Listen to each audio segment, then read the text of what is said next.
Et mercredi, le ministre chinois des Affaires étrangères Wang Yi a félicité Aung San Suu Kyi pour sa nomination au poste de ministre des Affaires étrangères de la République de l'Union du Myanmar.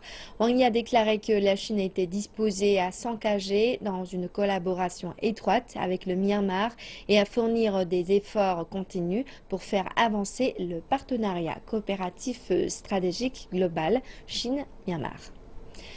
Le nouveau projet de constitution thaïlandaise a été dévoilé au public mardi et les critiques montent selon lesquelles la charte est antidémocratique et donne trop de pouvoir à l'armée qui a perpétré un coup d'État il y a 2 ans. Ce document que voici est le nouveau projet de constitution présenté aux médias mardi. Il vise à remettre la Thaïlande sur la voie de la démocratie. Le président du comité de rédaction déclare que malgré les apparences, il a été écrit pour le peuple. D'après les principaux points de ce projet de constitution, il pourrait sembler qu'il ne donne pas le pouvoir au peuple ou le pouvoir aux citoyens.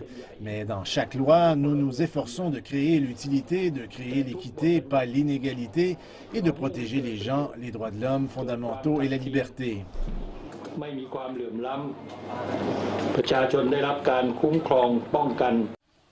Mais il y a eu un nombre considérable de critiques de la charte ces récentes semaines. À la dernière minute, le comité a ajouté une nouvelle clause. La Chambre haute ou le Sénat seraient entièrement nommés et les postes importants reviendraient aux membres de la junte militaire, le Conseil national pour la paix et l'ordre. Cela signifie que dans les faits, quel que soit le résultat des élections, l'armée gardera le contrôle. Je comprends qu'à part la proposition, nous examinons aussi la manière de penser et les élections, pourquoi ils les souhaitent.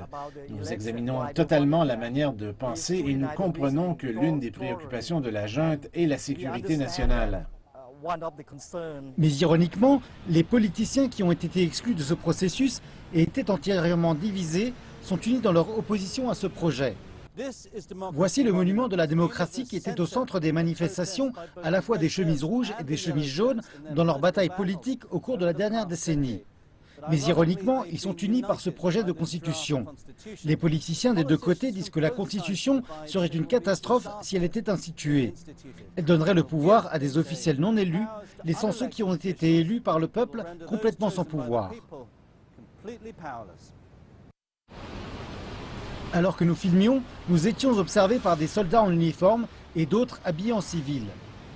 L'armée a déclaré qu'elle ne tolérerait aucune opposition en ce qui concerne la nouvelle constitution et que ceux qui s'opposent seraient détenus. C'est ce qui est arrivé à Anourak, un militant qui a été détenu par la police après avoir manifesté contre le projet, malgré qu'il n'a enfreint aucune loi. À présent, il garde son agenda militant secret et n'agit qu'à petite échelle, espérant ne pas attirer l'attention des autorités. Mais il demeure néanmoins convaincu que le projet ne devrait pas être ratifié.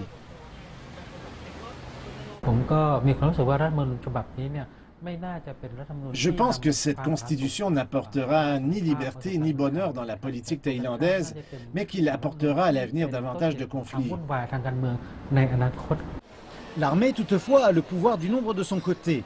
Les cadets et les soldats de l'armée seront utilisés lors de la campagne référendaire pour l'adoption du projet de constitution qui doit avoir lieu en août de cette année.